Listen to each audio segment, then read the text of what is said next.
নমস্কার। আগে যেখানে থেমেছিলাম তার পরেরটুকু আমি পড়ে নিচ্ছি, সেই যে খোকাবাবুর প্রত্যাবর্তনের গল্পটা।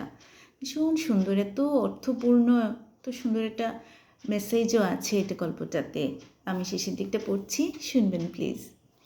রায়চরণ দেশে ফিরিয়া গেল। সে যে আমরা থেমেছিলাম, খোকাকে পাওয়া যাচ্ছে না, পদ্মার জলে পড়ে গেছিল, কিন্তু মা ঠাকুরন ভেবেছিলেন যে রায়চরণই বোধহয় চুরি করেছে কিছুমাত্র টাকার লোভে, আর ওর গায়ে সোনা ছিল, ওইটার লোভেও হয়তো চুরি করে নিয়েছে। তারপর কি হলো দেখুন। রায়চরণ দেশে ফিরিয়া গেল। এতকাল তাহার সন্তানাদি হয় নাই, হইবার বিশেষ আশাও ছিল না, কিন্তু দৈবক্রমে বৎস না যাইতেই তাহার স্ত্রী অধিক বয়সে একটি পুত্র সন্তান প্রসব করিয়া লোকলীলা সংবরণ করিল। এই নবজাত শিশুটির প্রতি রায়চরণের অত্যন্ত বিদ্বেষ জন্মিল। মনে করিল এ যেন ছল করিয়া খোকাবাবুর স্থান অধিকার করিতে আসিয়াছে। মনে করিল প্রভুর একমাত্র ছেলেটি জলে ভাসাইয়া নিজে পুত্রসুখ উপভোগ করা যেন একটি মহাপাতক। রায়চরণের বিধবা ভগ্নী যদি না থাকিত, তবে এই শিশুটি পৃথিবীর বায়ু বেশি দিন ভোগ করিতে পাইত না। আশ্চর্যের বিষয় এই যে এই ছেলেটিও কিছুদিন বাদে চৌকাঠ পার হইতে আরম্ভ করিল এবং সর্বপ্রকার নিষেধ লঙ্ঘন করিতে সকৌতুক চতুরতা প্রকাশ করিতে লাগিল। এমনকি ইহার কণ্ঠস্বর, হাস্যক্রন্দন ধ্বনি অনেকটা সেই শিশুরই মতো। এক একদিন যখন ইহার কান্না শুনিত, রায়চরণের বুকটা সহসা ধড়াস করে উঠিত। মনে হইত দাদাবাবু রায়চরণকে হারাইয়া কোথায় কাঁদিতেছে। ফেলনা, রায়চরণের ভগ্নী, ইহার নাম রাখিয়াছিল ফেলনা। যথাসময়ে পিসিকে পিসি বলিয়া ডাকিল। সেই পরিচিতি ডাক শুনিয়া একদিন হঠাৎ রায়চরণের মনে হইল, তবে তো খোকাবাবু আমার মায়া ছাড়িতে পারে নাই, সে তো আমার ঘরে আসিয়াই জন্মগ্রহণ করিয়াছে। এই বিশ্বাসের অনুকূলে কতগুলি অকাট্য যুক্তি ছিল। প্রথমত, সে চাইবার অনতিবিলম্বে ইহার জন্ম। দ্বিতীয়ত, এতকাল পরে সহসা যে তাহার স্ত্রীর গর্ভে সন্তান জন্মে, এ কখনোই স্ত্রীর নিজ গুণে হইতে পারে না। তৃতীয়ত, এও হামাগুড়ি দেয়, টলমল করিয়া চলে এবং পিসিকে পিসি বলে। যে সকল লক্ষণ থাকলে ভবিষ্যতে জজ হইবার কথা, তাহার অনেকগুলি হাতে বর্তিয়াছে। তখন মা ঠাকুরনের সেই দারুণ সন্দেহের কথা হঠাৎ মনে পড়িল। আশ্চর্য হইয়া মনে মনে কহিল, আহা, মায়ের মন জানিতে পারিয়াছিল তাহার ছেলেকে কে চুরি করিয়াছে। তখন এতদিন শিশুকে যে অযত্ন করিয়াছে, সেজন্য বড় অনুতাপ উপস্থিত হইল।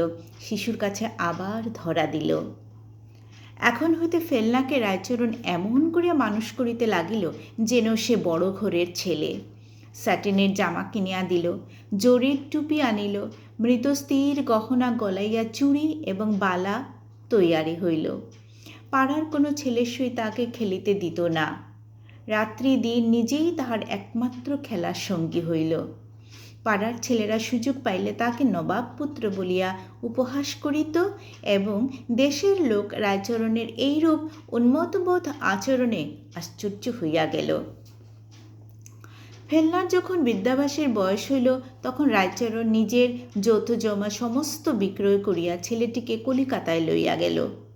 সেখানে বহু কষ্টে একটি চাকরি জোগাড় করিয়া ফেলনাকে বিদ্যালয়ে পাঠাইল। নিজে যেমন তেমন করিয়া থাকিয়া ছেলেকে ভালো খাওয়া, ভালো পড়া, ভালো শিক্ষা দিতে ত্রুটি করিত না। মনে মনে বলিত, বৎস, ভালোবাসি আমার ঘরে আসিয়াছ বলিয়া যে তোমার কোনো অযত্ন হইবে, তাহা হইবে না। এমনি করিয়া 12 বৎসর কাটিয়া গেল।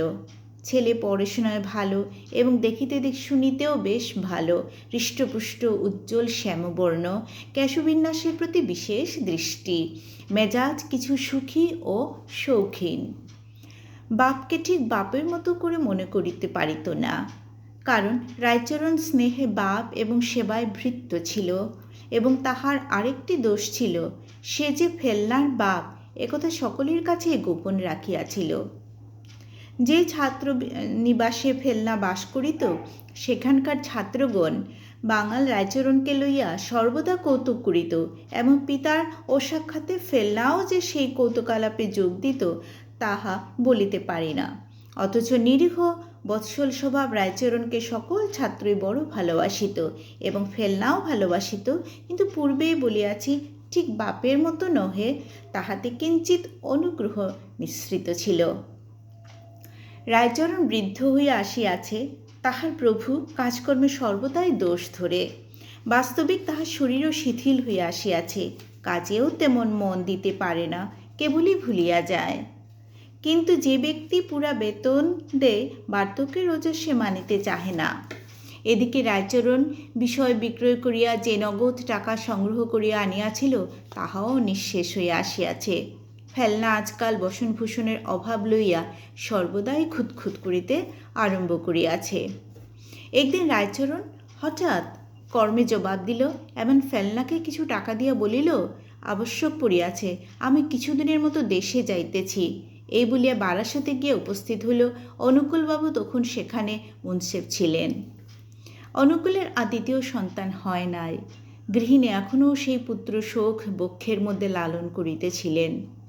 একদিন সন্ধ্যার সময় বাবু কাছারি হইতে আসিয়া বিশ্রাম করিতেছেন এবং কর্ত্রী একটি সন্ন্যাসের নিকট হইতে সন্তান কামনায় বহুমূল্যে একটি শিকড় ও আশীর্বাদ কিনিতেছেন। এমন সময় প্রাঙ্গণে শব্দ উঠিল, জয় হোক মা। বাবু জিজ্ঞাসা করিলেন, কে রে? রায়চরণ আসিয়া প্রণাম করিয়া কহিল, আমি রায়চরণ। বৃদ্ধকে দেখিয়া অনুকূলের হৃদয় আর্দ্র হইয়া উঠিল। তাহার বর্তমান অবস্থা সম্বন্ধে সহস্র প্রশ্ন এবং তাহাকে কর্মে নিয়োগ করিবার প্রস্তাব করিলেন। রায়চরণ ম্লান হাস্য করিয়া কহিল, মা ঠাকুরনকে একবার প্রণাম করিতে চাই। অনুকূল তাহাকে সঙ্গে করিয়া অন্তঃপুরে লইয়া গেলেন। মা ঠাকুরন রায়চরণকে তেমন প্রসন্নভাবে সমাদর করিলেন না। রায়চরণ তৎপ্রতি লক্ষ্য না করিয়া জোরহস্তে কহিল, প্রভু, মা, আমি তোমাদের ছেলেকে চুরি করিয়া লইয়াছিলাম। দেখুন তো অবস্থা, কি বলছে এসে। পদ্মাও নয়, আর কেহও নয়, কৃতঘ্ন অধম এই আমি। অনুকূল বলিয়া উঠিলেন, বলিস কে রে, কোথায় সে?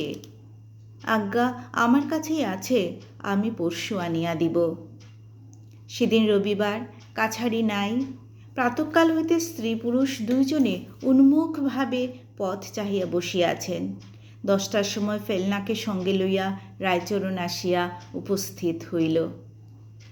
অনুকূলের স্ত্রী কোনো প্রশ্ন কোনো বিচার না করিয়া তাহাকে কোলে বসাইয়া তাহাকে স্পর্শ করিয়া তাহার আঘ্রাণ লইয়া অতৃপ্ত নয়নে তাহার মুখ নিরীক্ষণ করিয়া কাঁদিয়া হাসিয়া ব্যাকুল হইয়া উঠিলেন। স্বাভাবিক, এতদিন পরে উনি তো ভাবছেন নিজের ছেলে। বাস্তবে ছেলেটি দেখিতে বেশ, বেশভূষা আকার প্রকারে দারিদ্র্যের কোনো লক্ষণ নাই। মুখে অত্যন্ত প্রিয়দর্শন বিনীত সলজ্জ ভাব। দেখে অনুকূলের হৃদয় সহসা স্নেহ উচ্ছ্বসিত হইয়া উঠিল।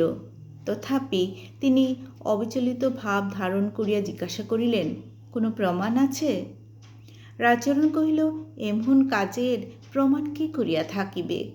আমি যে তোমার ছেলে চুরি করিয়াছিলাম সে কেবল ভগবান জানেন, পৃথিবীতে আর কেহ জানে না। অনুকূল ভাবিয়া স্থির করিলেন যে ছেলেটিকে পাইবা মাত্র তাহার স্ত্রী যেরূপ আঘ্রাণের সহিত তাহাকে আগলাইয়া ধরিয়াছেন, এখন প্রমাণ সংগ্রহের চেষ্টা করা সুযুক্তি নহে। যেমনই হোক বিশ্বাস করাই ভালো। তাছাড়া রায়চরণ এমন ছেলেই বা কোথায় পাবে, এবং বৃদ্ধ ভৃত্য তাহাকে অকারণে প্রতারণাই বা কেন করি? ছেলেটির সহিত কথোপকথন করিয়া জানিলেন যে সে শিশুকাল হইতে রায়চরণের সহিত আছে এবং রায়চরণ সে পিতা বলিয়া জানিত, কিন্তু রায়চরণ কখনো তাহার প্রতি পিতার ন্যায় ব্যবহার করে নাই, অনেকটা ভৃত্যের ভাব ছিল। অনুকূল মন হইতে সন্দেহ দূর করিয়া কহিলেন, কিন্তু রায়চরণ, তুমি আর আমাদের মায়া মাড়াইতে পাইবে না। রায়চরণ করজোরে গদগদ কণ্ঠে কহিল, প্রভু, বৃদ্ধ বয়সে কোথায় যাইব? কর্ত্রী কহিল, আহা থাক, আমার বাছার কল্যাণ হোক, ওকে আমি মাফ করিলাম। ন্যায়পরায়ণ অনুকূল কহিলেন, যে কাজ করিয়াছে উহাকে মাফ করা যায় না। রায়চরণ অনুকূলের পা জড়াইয়া কহিল, আমি করি নাই, ঈশ্বর করাইয়াছেন। নিজের পাপ ঈশ্বরের স্কন্ধে চাপাইবার চেষ্টা দেখিয়া অনুকূল আরও বিরক্ত হইয়া কহিলেন, যে এমন বিশ্বাসঘাতকতার কাজ করিয়াছে তাহাকে আর বিশ্বাস করা কর্তব্য নয়। কষ্ট লাগে এগুলো ভাবলে না? ও তো কত ওদের বিশ্বস্ত ছিল, কিন্তু একটু ভুলে। রায়চরণ প্রভুর পা ছাড়িয়া কহিল, সে আমি নয় প্রভু, তবে কে? আমার অদৃষ্ট। কিন্তু এরূপ কৈফিয়তে কোনো শিক্ষিত লোকের সন্তোষ হইতে পারে না, স্বাভাবিক। রায়চরণ বলিল, পৃথিবীতে আমার আর কেহ নাই। ফেলনা যখন দেখিল সে মুন্সেফের সন্তান, রায়চরণ তাকে এতদিন চুরি করিয়া নিজের ছেলে বলে অপমানিত করিয়াছে, তখন তাহার মনে মনে কিছু রাগ হইল। কিন্তু তথাপি উদারভাবে পিতাকে বলিল, বাবা, উহাকে মাফ করো, বাড়িতে থাকিতে না দাও, উহার মাসিক কিছু টাকা বরাদ্দ করিয়া দাও। নিজের ছেলে এরকম বলছে। ইহার পর রায়চরণ কোনো কথা না বলিয়া একবার পুত্রের মুখ নিরীক্ষণ করিল, সকলকে প্রণাম করিল, তাহার পর দ্বারের বাহির হইয়া পৃথিবীর অগণ্য লোকের মধ্যে মিশিয়া গেল। মাসান্তে অনুকূল যখন তাহার দেশের ঠিকানায় কিঞ্চিৎ বৃত্তি পাঠাইলেন, তখন সে টাকা ফিরিয়া আসিল। সেখানে কোনো লোক নাই। কি অদ্ভুত সুন্দর, কীরকমের ত্যাগ, কীরকমের ভাবলে গায়ে কাটা দিয়ে, তাই না? কি অদ্ভুত সুন্দর গল্প লিখে গেছেন। ঠিক আছে, পড়বেন, কমেন্ট করবেন আর সাবস্ক্রাইব করবেন প্লিজ। যদি ভালো লাগে তবে লাইক করবেন। আজ আসি, টাটা।